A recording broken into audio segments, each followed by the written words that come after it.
Assistant professor, এই বিষয়টা নিয়ে আমরা ডাইরেক্টর স্যারের সঙ্গে দেখা করেছি এখানে। আর ওনার সঙ্গে আমাদের বিস্তারিত আলোচনা হয়েছে। মূলত এটা একটা সৌজন্য সাক্ষাৎকার, আমরা রিপ্রেজেন্টেটিভ ডেপুটেশন হিসেবে ওনার কাছে এসেছি। আর আমাদের দাবিগুলো আমরা রেখেছি, মূলত 10টা দাবি আমরা রেখেছি। তার মধ্যে আমাদের প্রধান যে দাবিটা ছিল সেটা ছিল যে দীর্ঘ 12-13 বছর থেকে আমাদের ত্রিপুরা রাজ্যে কোনো রিক্রুটমেন্ট হচ্ছে না অ্যাসিস্ট্যান্ট প্রফেসর পোস্টের জন্য।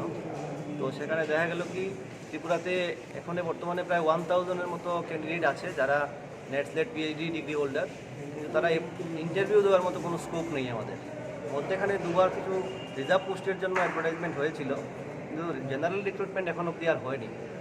তো আমরা দাবি রেখেছি যাতে নতুন করে এই ভ্যাকেন্ট পোস্ট যেগুলো আছে 661 পোস্টের মধ্যে বর্তমানে আমরা জানি 221টা পোস্ট, এখন আমাদেরকে বললেন ডাইরেক্টর সাহেব যে 221টা পোস্ট ভ্যাকেন্ট আছে 661-র মধ্যে। তো এগুলো ইমিডিয়েট রিক্রুটমেন্ট করার জন্য আমরা দাবি জানিয়েছি। তাছাড়া আমরা দাবি জানিয়েছি যাতে ত্রিপুরার যে যারা ডোমিসাইল ক্যান্ডিডেট এবং পিআরটিসি তাদেরকে যাতে প্রেফারেন্স দেওয়া হয় তার জন্য একটা প্রভিশন তৈরি করা হোক রিক্রুটমেন্ট রুলসের মধ্যে। তারপরে আমরা বলছি যে ত্রিপুরার আমাদের অফিসিয়াল ল্যাঙ্গুয়েজ আছে দুটো ল্যাঙ্গুয়েজ, যেটা হচ্ছে বাংলা আর ককবরক। সেই বাংলা এবং ককবরক দুটো ল্যাঙ্গুয়েজকেই যাতে কম্পালসারি প্রভিশনের মধ্যে রাখা হয়। কারণ আমরা দেখেছি ভারতবর্ষের অন্যান্য স্টেটগুলোতে যেমন আসাম, সিকিম, এইসব স্টেটে, পাঞ্জাবে, বিহারে তারা বলে দিয়েছে যে লোকাল ল্যাঙ্গুয়েজ জানতে হবে ক্যান্ডিডেটদেরকে, তাহলে অ্যাপ্লাই করতে পারবে, আদারওয়াইজ অ্যাপ্লাই করতে পারবে। তো এই ক্ষেত্রে আমরা আমাদের এই দাবিগুলো রেখেছি, যেহেতু আমরা অন্য স্টেটে অ্যাপ্লাই করতে পারি না, তাহলে যাতে আমরা ত্রিপুরার আনএমপ্লয়েড যারা আছি আমরা যাতে ত্রিপুরাতে অ্যাপ্লাই করতে পারি অ্যাটলিস্ট, তার জন্য একটা ব্যবস্থা করে দিই। তাছাড়া আমরা দাবি রেখেছি যে আমাদের কলেজগুলো এখন চলছে না, গেস্ট ফ্যাকাল্টি আর পিজিটি দিয়ে কলেজগুলো চলছে। তো একটা কলেজে, যেমন আমি বিবিএমসি কলেজের এক্সাম্পল বলি, সেখানে দেখা যাচ্ছে একটা বাংলা ডিপার্টমেন্ট, সেখানে মাত্র একজন অ্যাসিস্ট্যান্ট প্রফেসর আছেন আর 6 জন গেস্ট ফ্যাকাল্টি দিয়ে সেই ডিপার্টমেন্টটা চলছে। তো এরকম শুধু একটা কলেজ নয়, ত্রিপুরা রাজ্যের যে 22টা জেনারেল ডিগ্রি কলেজ আছে সবগুলো কলেজেই প্রত্যেকটা ডিপার্টমেন্টেই একই রকমের সিচুয়েশন।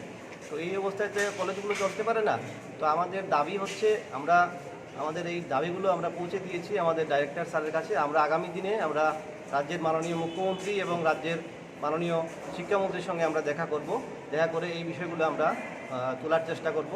আর আমরা এতটুকু আশাবাদী যে বর্তমান সরকার এই বিষয়টাকে সলভ করার জন্য ওনারা অবশ্যই কাজ করবেন, এবং কলেজ এবং আমাদের টোটাল ত্রিপুরা রাজ্যের যে হায়ার এডুকেশন ব্যবস্থা আছে সেটাকে যাতে আরও সুন্দরভাবে চালানোর জন্য ওনারা ব্যবস্থা করবেন, এই আশাবাদী আমরা। তো এই আশা নিয়েই আমরা আজকের এই মিটিংয়ের পরবর্তী সময় আমরা নেক্সট যে আমাদের স্টেপ যেটা থাকবে, আমরা মিনিস্টারের সঙ্গে দেখা করব।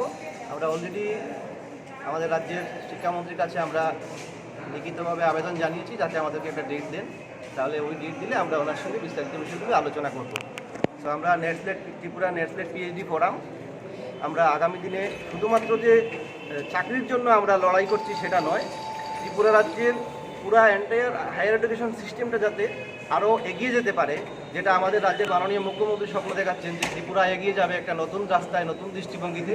আমরাও সেই মুখ্যমন্ত্রীর দেখানো পথে ত্রিপুরার হায়ার এডুকেশনের কোয়ালিটিটা যাতে আরও বেশি এগিয়ে নিয়ে যেতে পারি তার জন্য আমরা কাজ করে যাব। তো এই আমাদের মূল বক্তব্য। আমার নাম হচ্ছে সুমন আলী, আমি বর্তমানে ত্রিপুরা ইউনিভার্সিটিতে একজন গবেষক আর ত্রিপুরা নেটস্লেট পিএইচডি ফোরামের